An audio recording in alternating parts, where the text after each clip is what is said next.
요한계시록 14주차, 오늘은 계시록 9장을 마치게 됩니다. 이제 전체 내용 속에서는 두 번째 재앙 가운데 두 번째 세트인 나팔 재앙에 오늘 9장에 있는 다섯 번째, 여섯 번째 나팔 재앙의 내용을 살펴보려고 합니다. 지난주에 살펴보았던 요한계시록 8장에서는 네 가지의 재앙을 간략하게 설명한 것에 비해서 오늘 살펴볼 9장에서는 이제 다섯 번째, 여섯 번째 나팔 재앙을 비교적 긴 분량의 자세하게 그것을 다루고 있어요. 그만큼 이 두 가지 재앙이 얼마나 심각한 것인가 이것을 알 수가 있는 것입니다. 그리고 이제 일곱 번째 나팔 재앙으로 연결되면서 그게 일곱 대접 재앙으로 연결되는 15장, 16장으로 연결되는데 그것이 얼마나 두려운 것인가. 두 번째 세트인 여섯 번째 그 나팔 재앙이 이 정도라면 이 대접 재앙은 얼마나 두렵고 최종적인 심판이 될 것인가. 이런 것을 암시하는 내용이 9장에 담겨 있다고 볼 수가 있습니다. 그래서 이제 전체 내용을 본문으로 들어가 살펴보겠지만 그 도표로 제가 다섯 번째와 여섯 번째 나팔 재앙을 비교를 했습니다. 그래서 본문의 내용은 9장 1절에서 12절이 이제 다섯 번째 나팔, 여섯 번째 나팔 재앙은 이어지는 13절에서 마지막 21절까지입니다. 8장에 살펴봤던 네 가지의 재앙이 천지, 지변, 환경의 어떤 파괴라면 오늘 읽게 될 다섯 번째, 여섯 번째는 사람에게, 인간에게 직접적으로 피해를 주는 그런 재앙이라고 말할 수가 있습니다. 그래서 다섯 번째 나팔은 인간에게 극악한 고통을 주는 재앙이고 최종적으로 여섯 번째는 죽음에 이르게 하는 재앙이라고 말씀드릴 수가 있습니다. 그래서 비교해 보면 다섯 번째 재앙은 5살 동안에 사람들을 괴롭히는 재앙. 여섯 번째 재앙은 죽음을 이루게 하는데 사람의 3분의 1을 죽인다. 이렇게 숫자가 나오는 거는 지난번에 제가 설명드린 것처럼 정확한 퍼센테이지, 정확한 숫자대로 사람이 죽는다라는 의미라기보다는 아주 정말 치명적인 그런 재앙이다. 이렇게 우리가 이해하는 것이 바람직할 거라고 봅니다. 그래서 그 다음에 무저갱에서 올라오고 다섯 번째 재앙에서 무저갱에서 올라오고 황충들이, 그 다음에 여섯 번째는 대군단, 군대가 이제 전쟁을 벌어지는 상황이거든요. 이게 유브라데라는 곳에서 오게 되고, 그 아발론은 히브리어입니다. 그리고 이제 아발론은 이제 히브리어를 모르는 사람을 위해서 이제 헬라어 아발론이라고 이제 두 가지 명명을 했는데 의미는 파괴라는 단어예요. 파괴. 그래서 그 파괴라는 이름을 갖고 있는 그 악한 영의 어떤 리더, 우두머리의 이름이 이런 파괴라는 이름을 갖고 있는 우두머리인 것 같아요. 그 아발론이라는 악한 천사의 지도를 따라서 그 황충이 이제 그 무저갱에서 올라오는 그 황충이 인간에게 5달 동안 고통을 주는 장면이고, 이제 여섯 번째 나팔은 유브라데는 보통 이제 아수르, 과거 이스라엘 역사 속에 아수르와 바벨론이 주로 이제 이스라엘과 유대를 이제 그들의 죄악으로 하나님이 들어서 사용했던 그 민족이 이제 주로 유브라데라는 지역에서 생겨난 제국에 의해서 이스라엘이 멸망되죠. 그래서 유브라데라는 곳에서 그 감금되었던 네 천사를 풀어주는데, 이것도 아마 악한 천사겠죠. 네 천사를 이제 풀어줌으로 그 2만만이라니까 2억 명의 군단이 이제 마치 이제 마병 2억만 명의 군단이 이제 쳐들어오는. 그 당시로서는 뭐 2억만 명이나 되는 군단이 존재하진 않습니다.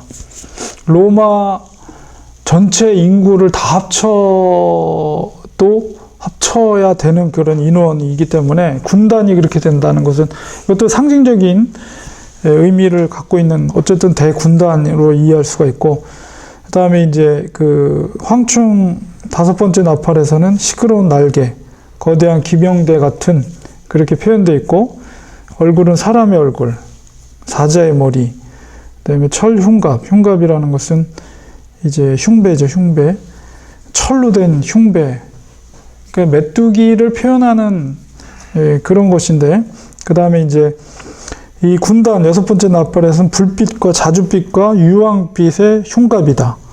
그 군대, 군인들이 두르고 있는 그 흉배가, 갑옷이 자줏빛, 유황빛. 이거는 일종의 이제 심판을 상징하는 어떤 색깔이라고 볼 수가 있습니다. 마치 그 창세기에 그 저주받은 도시, 거기에 내렸던 그런 모습처럼. 그 다음에 사자 같은 이, 그 메뚜기의 이가 꼭 사자 같은 이다 이렇게 표현되어 있고, 그 다음에 입에서 불과 연기와 유황이 나온다. 그 군대, 2억 명의 군단 속에서 그 군인들의 입에서 이런 것이 나온다. 이것도 역시 심판을 상징하는 표현들. 그 다음에 전갈 꼬리가 있다. 근데 이거는 뭐 메뚜기랑은 모양은 좀 다른데, 전갈 꼬리, 꼬리에 이제 전갈 꼬리가 달려 있고, 군단에서는 뱀꼬리. 근데 뱀꼬리가 꼬리 끝에 뱀 머리가 있어서 그것이 물어서 죽인다 이렇게 표현되어 있고, 황충에서는 전갈에 쏘는 살, 화살처럼 전갈 꼬리가 이제 마치 그 고통을 주는, 그리고 긴 머리털이 있고 금 연료관을 쓰고 있다 이렇게 표현되어 있어요. 자, 굉장히 상징적인 단어들을 사용하고 있습니다. 그래서 본문으로 한번 살펴보죠. 일곱 나팔의 재앙 중에 다섯 번째 나팔 재앙, 9장 1절에 12절 보겠습니다. 다섯째 천사가 나팔을 불매 내가 보니 하늘에서 땅에 떨어진 별 하나가 있는데 그가 무저갱의 열쇠를 받았더라. 하늘에서 땅에 떨어진 별이 있었다고 그러는데 이게 별이 어떤 존재인가? 여러 해석들이 있어요. 근데 이제 하나님의 뜻을 받드는 천사다 이렇게 해석하는 분들도 계시고, 그거는 이제 마치 그 타락한 천사다 이렇게 표현하는 경우도 있습니다. 어쨌든 간에 그 천사가 무저갱의 열쇠를 쥐고 있어요. 그것을 받았다 이런 것을 통해서 이것도 역시 하나님의 어떠한 주권 가운데, 허락 가운데 그 무저갱의 열쇠를 받은 것으로 이렇게 이해할 수가 있습니다. 어쨌든 그 천사가 무저갱의 열쇠, 이 무저갱이라고 표현되어 있는 한글 표현은 헬라어로 보면은 깊은 바다라는 의미입니다. 아주 심연, 깊은 바다. 그러니까 그 당시 세계관 속에서 깊은 바다는 미지의 세계잖아요. 오늘날은 무슨 잠수함이라든가 이런 게 있어가지고 초음파 이렇게 해가지고 바다를 이렇게 볼 수 있지만은 그 당시만 해도 심연, 바다는 알 수 없는, 배가 가라앉으면 그냥 알 수 없는 곳으로 가라앉아 버리고, 그 심연, 깊은 바다는 마치 지옥과 같은 그런 존재, 그런 곳으로 그 당시에 사람들은 이해하고 있었어요. 그래서 그 심연, 깊은 바다의 열쇠를 이 천사가 갖고 있다. 그러니까는 아주 뭐 좋은 분위기는 아니죠. 그러니까 굉장히 그 지옥과 같은 심연, 깊은 바다는 암흑이며 깊은 그 압력 속에 있는, 그 정말 인간이 상상할 수도 없는 그런 무질서와 혹은 고통과 그런 표현, 무저갱이라고 볼 수가 있습니다. 근데 그곳의 열쇠를 이 천사가, 별 하나 떨어진 별이라고 했는데 그 천사가 갖고 있는데, 그 열쇠를 받아가지고 그걸 여니까 그 구멍에서 큰 화덕의 연기 같은 연기가 올라왔다. 올라오매 해와 공기가 그 구멍의 연기로 말미암아 어두워졌다. 이렇게 표현하고 있습니다. 그래서 무저갱의 열쇠를 열자 천사가 거기서 그 큰 화덕의 연기 같은, 그러니까 마치 지옥의 불과 같이 땅 속에 있는 뭐 용암, 뭐 화산이 폭발하는 그런 장면과 같이 바다에서 갑자기 용암이 분출을 하면서 그 속에서 그런 연기가 올라오는 그런 형상, 그런 걸 우리가 이미지를 그릴 수가 있어요. 연기가 하늘을 덮고 어두워졌다. 근데 거기서 또 황충이 연기 가운데로부터 땅 위에 나오매. 여기 황충이라는 헬라어가 아크리스인데 메뚜기라는 뜻입니다. 메뚜기. 땅 위에 나오매 그들이 땅에 있는 전갈의 권세와 같은 권세를 받았더라. 전갈은 사실 쏘는 거잖아요. 침이 달려서. 근데 이 황충의 권세가 그런 쏘는 권세. 그러니까 이거는 죽이는 건 아니고 인간에게 고통을 주는 어떤 그런 존재라는 것입니다. 그래서 이 메뚜기의 재앙이 출애굽기 10장 1절에서 20절에 기록되어 있고, 요엘서에 보면은 1장 6절에서 2장 11절에 여기도 이제 이런 황충과 같은 표현이 되어 있어요.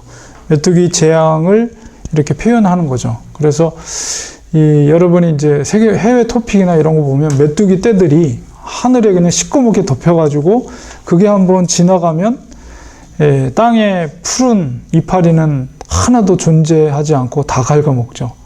거기 그 메뚜기 떼가 한번 지나가면 완전히 황폐한 땅으로 바뀌어버리잖아요.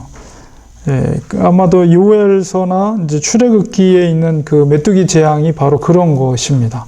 그러니까 우박으로 이제 모든 식물이나 이런 것들이 이제 농작물이 피폐를 입었어도 완전히 메뚜기가 지나가면 남아있는 뭐 조그만 풀 하나라도 다 갉아 먹어서 사라지죠. 먹을 게 하나도 없이 황폐하게 되는 재앙을 이제 출애굽기에 있는 메뚜기 재앙이나 요엘서에 있는 가물었던 곳에 메뚜기조차 날아와서 완전히 땅이 피폐되는 그런 재앙을 표현하고 있는데, 어쨌든 황충이라는 우리 해석되어 있는 것이 메뚜기입니다. 메뚜기.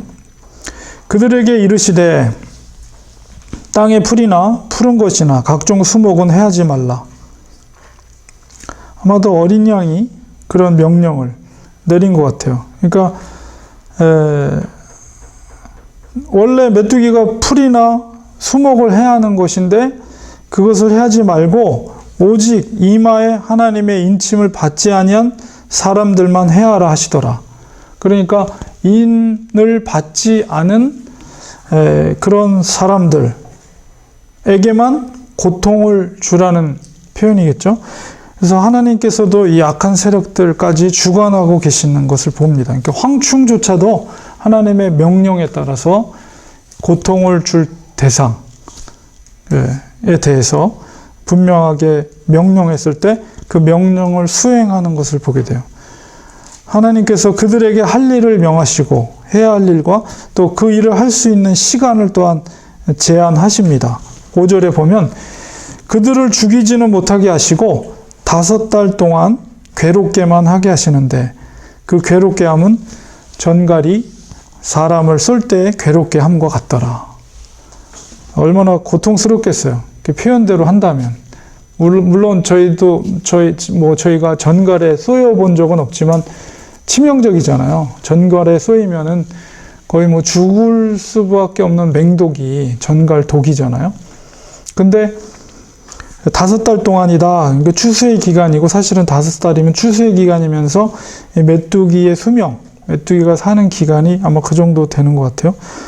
죽이지는 못하게 하고 고통만 5달 동안 전갈이 사람을 쏠 때의 그 고통, 괴로움을 받게 하라. 정말 이거는 정말 굉장한 고통이겠죠. 그날에는 고통을 받는 그날에는 사람들이 죽기를 구하여도 죽지 못하고 죽고 싶으나 죽음이 그들을 피하리로다. 죽을 수도 없는 그 고통의 기간을 견뎌내야 하는 거죠. 그러니까 얼마나 고통스럽겠어요. 그래서 6절까지 이 황충에게 하나님께서 행해야 될 일과 그 제한된 시간 그리고 대상에 대해서 명령하는 것을 보게 됩니다. 그리고 이제 7절에서 12절까지는 황충들의 모양이 뭐뭐 같다 이렇게 표현하는 말들인데요. 황충들의 모양은 전쟁을 위하여 준비한 말들 같고 이런 것을 통해서 얼마나 혈기왕성한가 이걸 볼 수가 있죠. 말이 얼마나 이게 역동적인 동물입니까? 근데 전쟁을 위해서 준비한 그런 준마, 전쟁을 준비한 말이라고 했을 때 얼마나 잘 먹이고 훈련된 말이겠어요? 근데 황충들을 그렇게 표현하고 있고 또 그 머리에 금 같은 관 비슷한 것을 썼다. 이게 어떤 의미인지 정확하게 우리가 알 수가 없지만은 마치 굉장한 무슨 왕이나 이런 것처럼 권위 있는 모습으로 표현되어 있습니다. 그리고 그 얼굴은 사람의 얼굴 같다. 그러니까 굉장히 사람의 얼굴이라는 것은 굉장히 지혜롭다. 그러니까 아주 지혜롭게 그 명령을 수행해내는 그런 황충이라는 것을 표현하는 것 같습니다. 그 다음에 여자의 머리털 같은 머리털이 있다. 사실 그냥 이미지를 그려보면 무슨 괴물이죠, 괴물. 근데 그 의미적으로 볼 때도 사람의 형상을 닮은 것들은 굉장히 지혜롭다는 것을 계속 표현하는 것 같아요. 그리고 그 이빨은 사자의 이빨 같으며, 사자의 이빨이면 얼마나 힘이 세겠어요. 한번 물면은 절대 놓지 않는 그런 강력한 이빨. 그리고 철 호심경 같은 호심경이 있다. 이게 흉배, 철과 같은 흉배를 가지고 있고, 그 날개들의 소리는 병거와 많은 말들이 전쟁터로 달려 들어가는 소리 같다.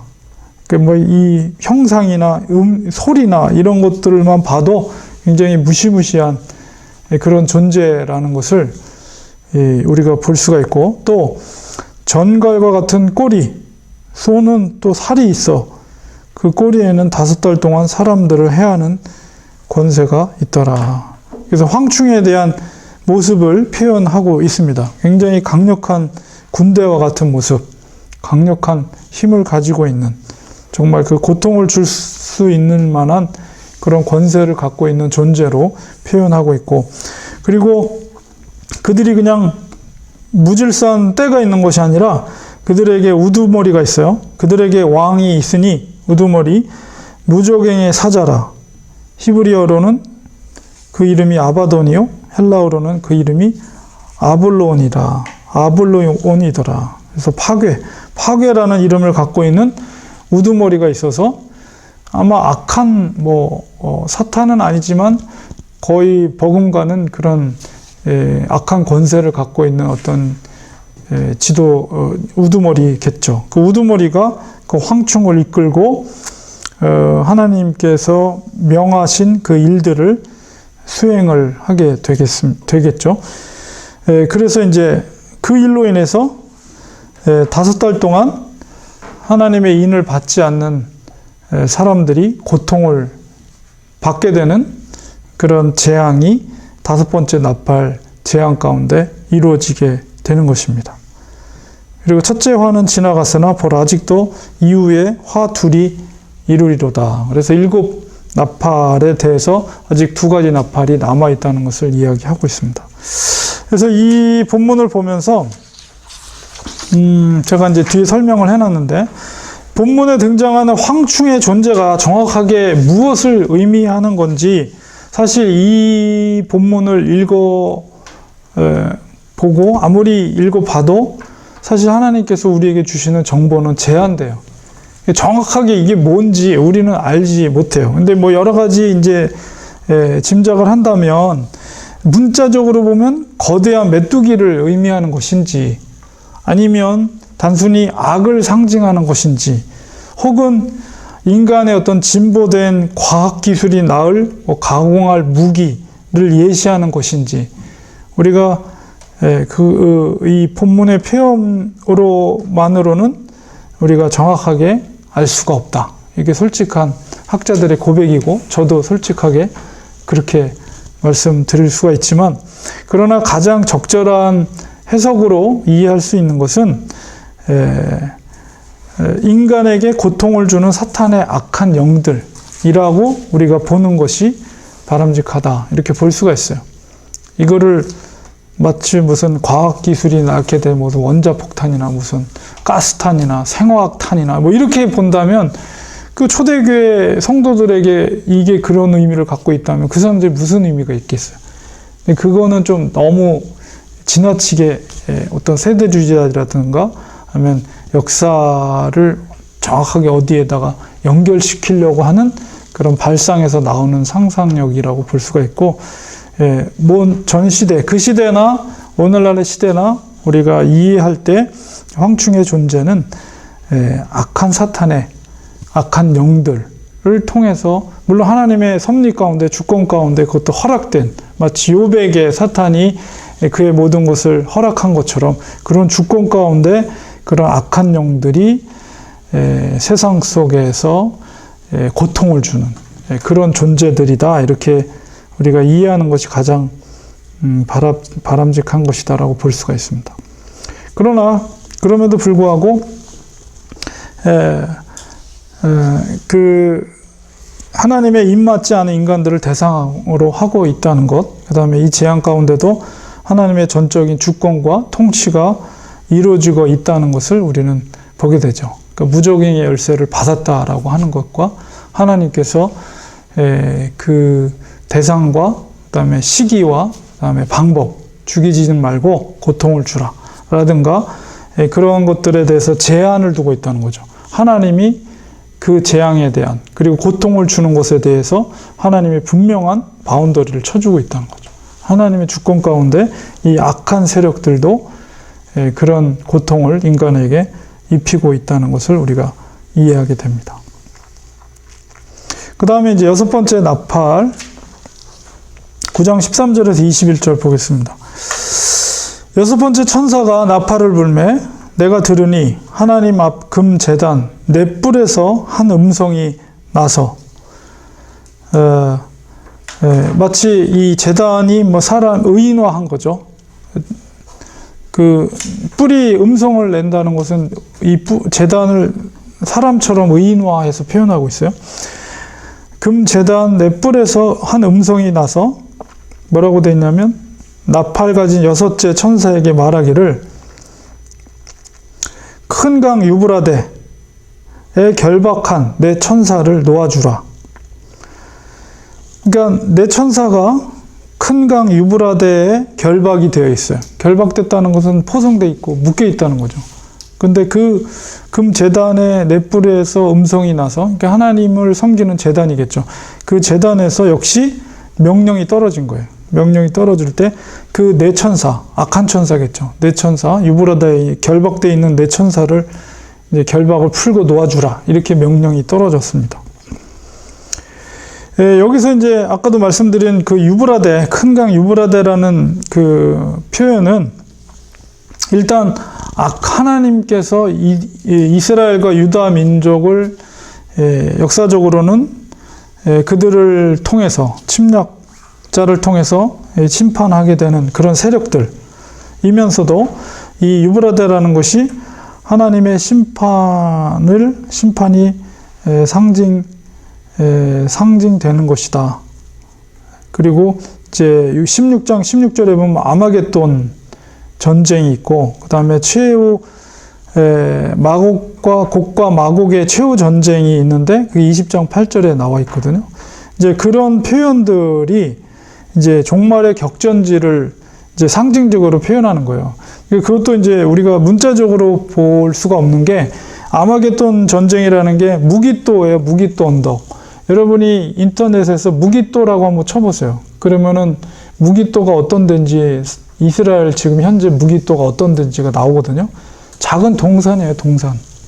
거기에 아마겟돈, 마지막 최후의 결전지가 그 무기또 동산이라고 해 있는데, 그렇게 좁은 공간에서 그런 엄청난 종말의 격전지로서 전쟁이 벌어진다. 이렇게 보면 문자적으로 그것을 볼 게 아니고 상징적인 표현이다. 이렇게 볼 수가 있습니다. 그래서 어쨌든 간에 악한 존재와의 최후의 전쟁을 벌어지는 그런 공간으로서 뭐 유브라데라든가 아마겟돈, 무기또 언덕이라든가 곡과 마곡이라는 곳, 그곳이 바로 종말의 격전지를 상징적으로 표현하고 있는 곳이다.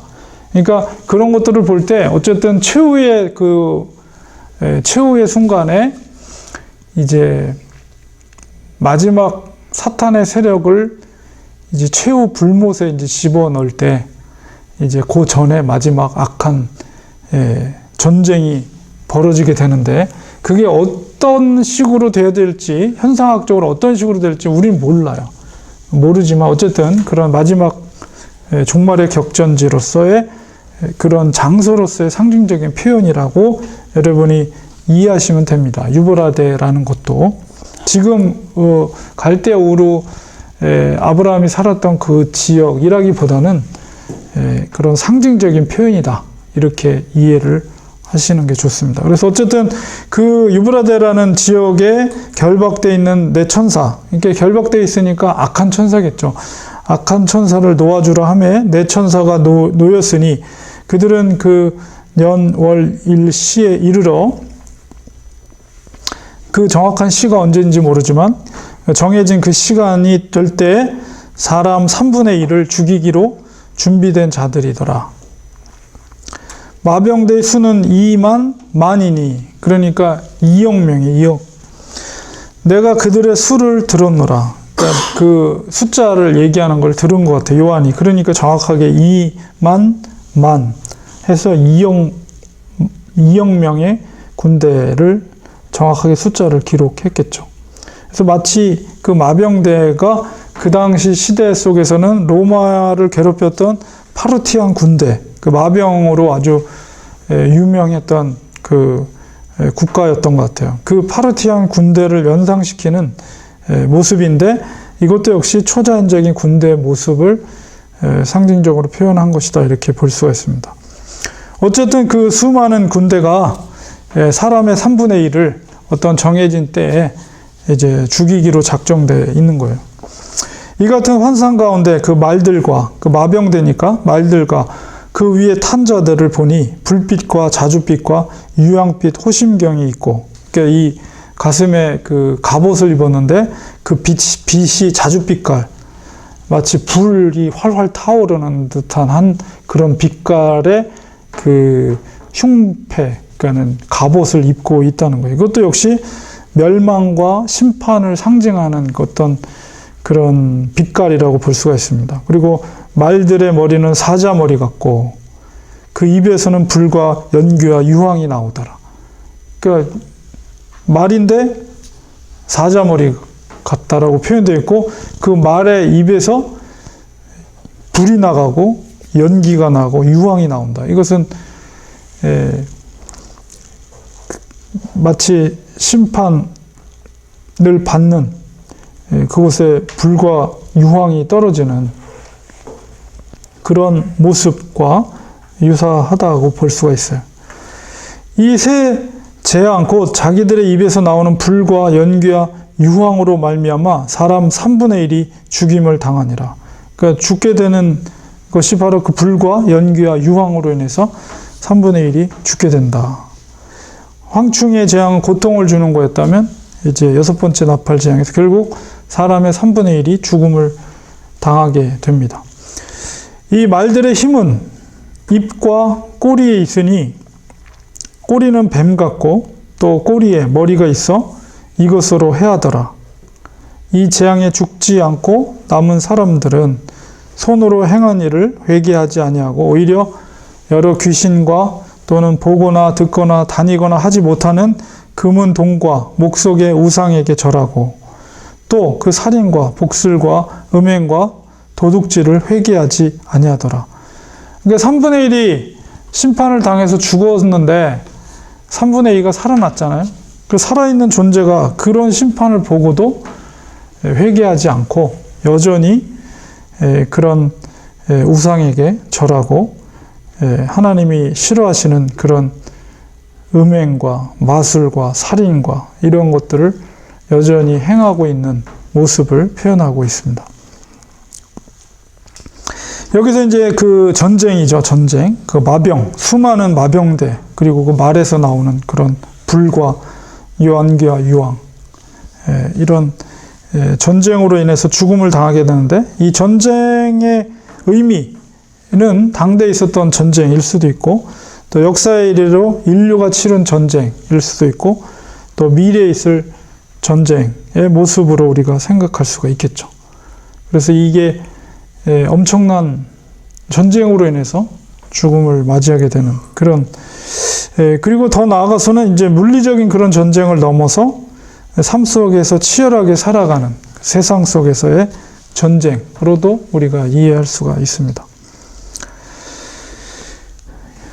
그리고 이제 이런 3분의 1의 인간이 죽음을 당했음에도 불구하고 남아있는 자들이 회개하지 않고 계속 우상을 쫓게 되는데, 결국 하나님의 최종적인 심판이 정당화되는 이유가 거기에 있는 거예요.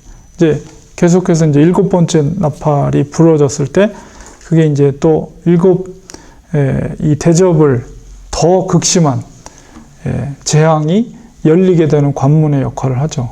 7번째 나팔이.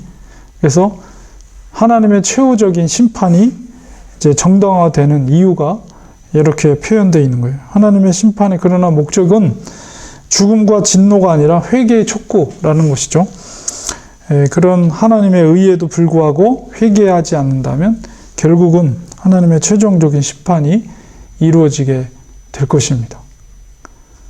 그런 것을 이야기하고 있고, 여기서도 말하는 이 군대가 도대체 무엇일까 한 것은 아까 말씀드린 그 황충과 동일하게 우리가 정확하게 이게 무엇인지 우리는 정확하게 알 수는 없지만, 어쨌든 어떤 전쟁을 통해서 인간이 죽음을 맞이하게 되는 재앙을 표현하고 있다, 이렇게 볼 수가 있습니다.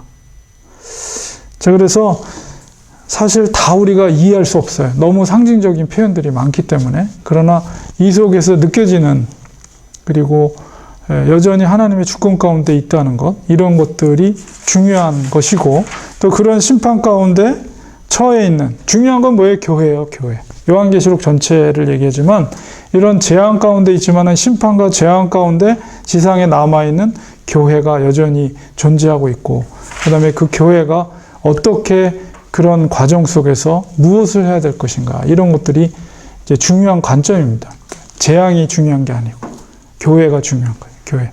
그래서 이제 다음 10장, 11장은 이게 삽입절입니다. 삽입장. 이제 그 속에 이제 우리가 아까 앞서서 보았던 7장이 삽입장이었잖아요. 그 7장은 그 고난 가운데, 재앙 가운데 있더라도 천상 가운데 미래적으로 하나님의 백성들이 어린 양과 더불어서 전국 잔치를 벌리는, 그 눈물을 씻어주고 그런 소망과 희망을 제시해 줬다면, 이제 10장, 11장에 삽입된 장은 교회, 지상에 남아있는 교회가 어떤 사명이 있는가, 무엇을 해야 되는가, 이런 것들에 대한 메시지가 10장, 11장에 담겨져 있습니다. 그래서 계속해서 재앙들이 계속 진행이 되는 과정 속에서 이렇게 삽입된 내용들이, 사실은 중요한 거는 이 교회, 믿음의 공동체거든요. 이제 그것을 더 강하게 이야기하고 있는 것이 계시록이다라는 것입니다. 그래서 벌써 9장이 마쳐졌고 이제 뭐 절반 정도 이렇게 와 있습니다. 그래서 이제 천년왕국에 대한 그 제가 말씀드렸던 것은 이제 19장 가서 천년왕국 시작할 때 제가 도표를 통해서 정확하게 여러분에게 설명을 해드리고, 우리가 지금 이거 보고 있는 이런 재앙이라든가 이런 것들이 어떤 시점에 되어지는 사건들인가에 대해서 그때 자세하게 말씀을 드리겠습니다. 그래서 생각해보기 2가지 질문을 제가 준비했는데요. 첫 번째는 황충을 악한 영적인 세력의 공격이라고 볼 때 인침받은 그리스도인에게 해를 주지 않는다는 것을 우리가 어떻게 이해해야 할까요? 그다음에 두 번째는 9장 20절에 사람들이 여전히 그 재앙이 지난 후에도 우상을 따르는 이유가 무엇이라고 생각하십니까? 이렇게 2가지 질문을 제가 준비해 봤습니다.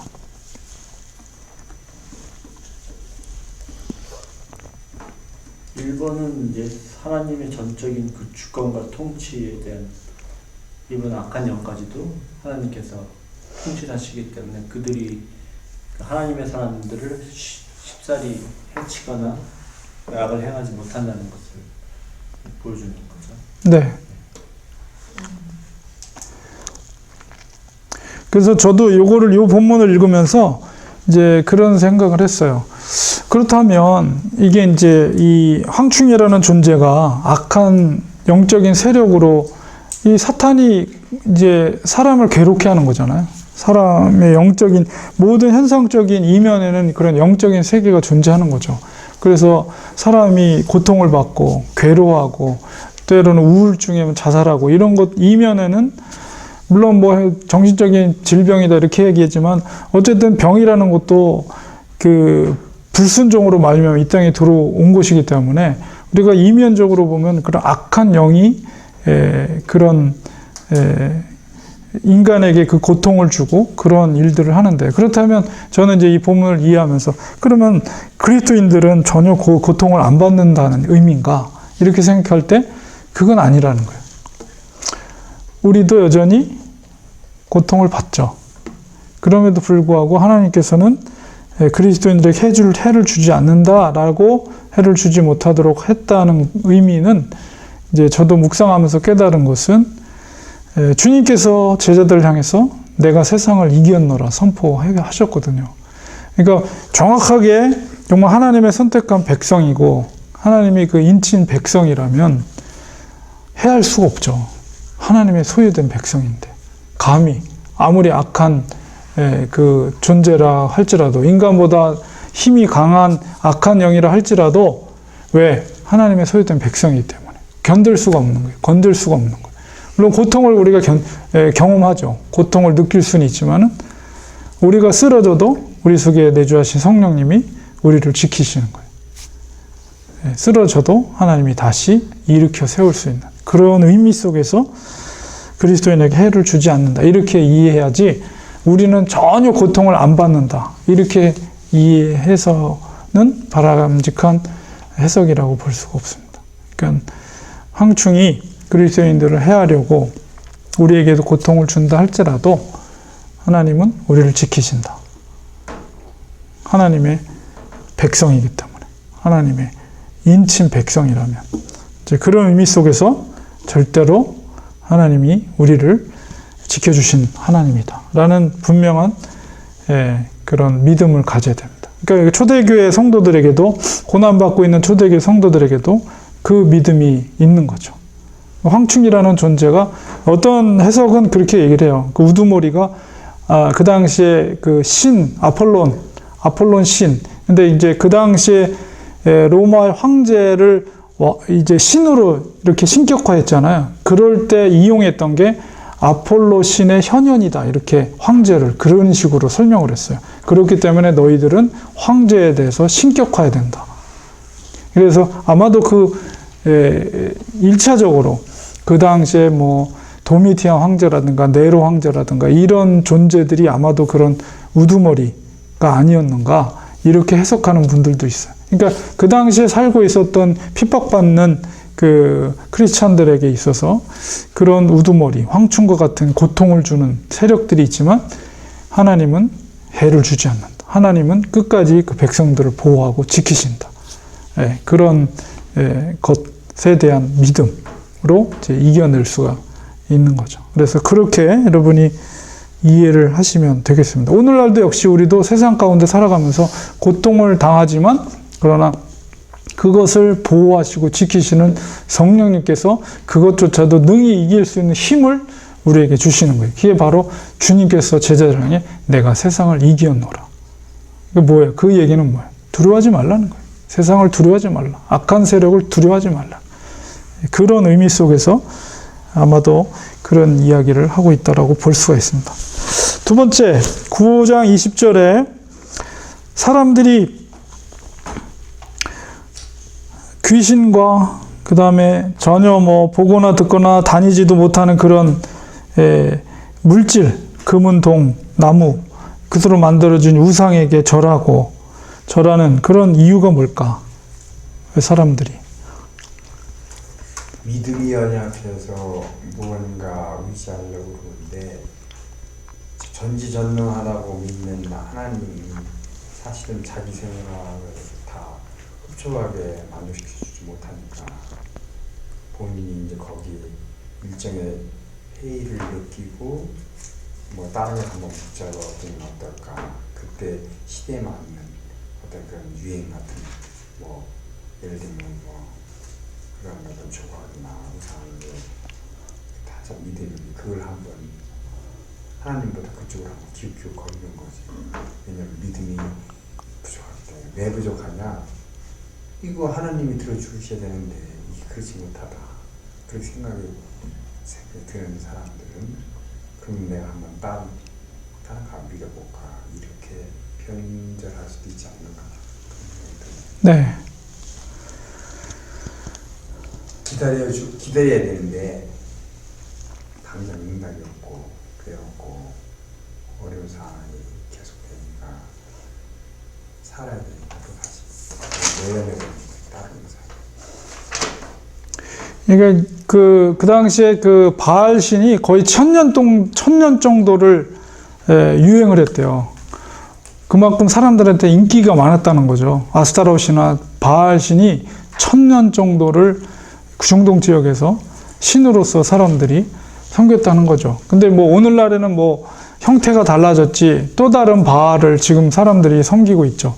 근데 그런 바알을 섬기느냐 이렇게 보면 아주 근본적인 거, 그 중심까지 내려가면 자기를 믿느냐 하나님을 믿느냐 그거예요. 그러니까 바알 신을 믿는 거는 신을 믿는다고 하지만은 그 중심은 뭐냐면 자기예요, 자기. 그러니까 하나님을 믿는 게 어려운 거예요, 이 사람들은. 왜냐하면 하나님을 믿으려면 너무 지켜야 될 게 많고 자기가 포기하고 죽여야 될 게 너무 많은 거예요. 그러나 다른 바알 신은 뭐냐면 자기가 하고 싶은 거 다 하고 거기다가 플러스 보이는 그 석상 저기에다가 인간적인 신이에요. 그거는 저 사람은 저 신은 조금 막 이렇게 구슬리고 뭔가 이렇게 좋은 맛있는 고기 주고 이러면 기분이 좋아서 저기는 복을 주고 참 축복해주고 이런 게 눈에 가시적으로 보이고 느껴지는 거로, 그러니까 자기가 쉬운 길로 가는 거죠. 그리고 그 중심에는 나 자신의 어떤 행복, 나 자신의 어떤 욕심, 이루고자 하는 꿈, 이런 것들을 쉽게 이루고자 하는, 자기는 포기하기는 싫고 쉬운 길로 가려고 하는 이제 그런 인간의 어떤 본성이 결국 그런 바알신, 아스타롯, 풍요롭고 눈에 보이는 물질적인 그런 시인을 추구하게 되는데, 근데 그거는 그 시대나 오늘날 살고 있는 시대나 크게 다르지 않다. 그러니까 우리가 믿는 그 기독교는 복을 비는 종교가 아니잖아요. 그러니까 물론 그 복이라는 개념이 구원에 이르는 거라면 복을 구하는 거지만, 소위 말하는 일반적인 사람들이 생각하는 그런 복, 그 다음에 이 땅에서 잘 먹고 잘 살고 자손들이 번창하고 하는 사업들이 잘 되고 이런 어떤 눈에 가시적이고 물질적인 복을 구하는 그런 종교가 아니거든요. 우리 기독교라는 것이 정말 내가 하나님의 말씀에 순종하고 나 자신을 부인하고 주님이 걸어가신 좁은 길을 걸어가는 게 그런 거기 때문에 인간적인 세상적인 복을 구하는 사람들에게는 이 기독교가 힘든 거예요. 그렇기 때문에 오늘날에도 사람들이 쉬운 길, 쉬운 신, 아니면 복을 주는 신을 찾아가려다 보니까 이제 그런 우상들, 그래서 그 중심에는 바로 자기 자신이 자리를 잡고 있는 거죠. 그래서 근데 이제 문제는 뭐냐면 교회 내에서도 그렇게 신앙을 갖고 있는 사람들이 무수히 많다는 거예요. 껍질로 포장되어 있지만 껍질을 다 벗겨내면 그 안에 진짜 누가 있느냐, 이거를 다 우리는 뭐 알지 못하지만은 이제 그렇게 믿음 생활을 하는 사람들이 많이 있다, 많다. 저는 그렇게 봅니다. 그래서 주님께서 말씀하신 대로 그 구원에 이르는 길은 정말 협착해서 찾는 이가 거의 없다. 라는 말씀이 진짜 천국에 가면 깜짝 놀랄 것 같아요. 올 만한 사람이라고 생각했는데 천국에 못 오고 오히려 오지 못할 것 같은 사람이 와 있기도 하고 그런 것 때문에 진짜 깜짝 놀라지 않을까. 물론 감히 뭐 그런 얘기를 하는 게 좀 그렇긴 하지만 어쨌든 그만큼 이 구원에 이르는 길이 결코 넓은 길이 아니고 진짜 협착해서 사람들이 잘 찾지 않는 길이라는 거예요. 그렇기 때문에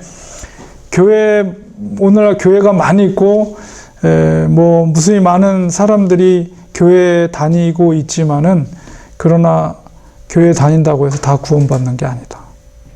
정말 그 좁은 길, 협착한 길을 진짜 가고 있는 사람만이 구원에 이를 수 있다는 거죠. 그런 것들을 우리가 너무 쉽게 생각해서는 안 된다는 거예요. 그렇기 때문에 사람들이 완악하기 때문에 이렇게 심판을 3분의 1이 사람이 죽어도 남아있는 사람이 정신을 못 차리고 여전히 우상을 섬기고 살인하고 복술과 음행과 도둑질, 이게 뭐예요? 인간은 내면 속에 있는 우상, 육체의 소욕대로 살려고 하면 다른 사람 밟고 지나가야 되고 다른 사람을 상하게 하더라도 내가 유익을 챙겨야 되고 그 다음에 나의 육체적인 쾌락을 위해서는 음행을 즐기고 그 다음에 남의 것 도둑질하고 이게 인간의 본성이잖아요. 그러고도 회개하지 않는다는 거예요. 결국은 이제 그 문제를 해결하는 거 하나님이 최후의 심판이 인간에게 이제 기다리고 있는 거죠. 주님이 마지막 오실 때 그 최후의 심판이. 그러니까 그 최후의 최종적인 심판은 정당한 거예요. 정당한 것이다. 그런 의미 속에서 그것을 계시록은 말하고 있는 것입니다. 그래서 정말 이거는 시사하는 바가 큰 것 같아요.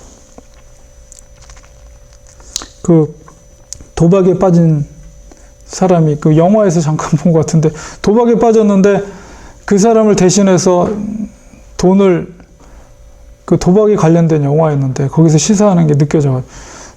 돈을 따줬어요. 그 나이 많은 할아버지가 도박을 해서 다리 잃었는데 그게 그 딸의 수술비였나 그랬을 거예요. 딸인가 누군가의 수술비로 해서 도박을 해서 다 잃어버린 거예요. 그게 안 돼가지고 그 뭐 도박 잘한 사람이 영화에서 본 건데 돈을 따줘서 다시는 도박하지 말고 이거 수술비로 쓰라고 그 할아버지를 돈을 줬어요.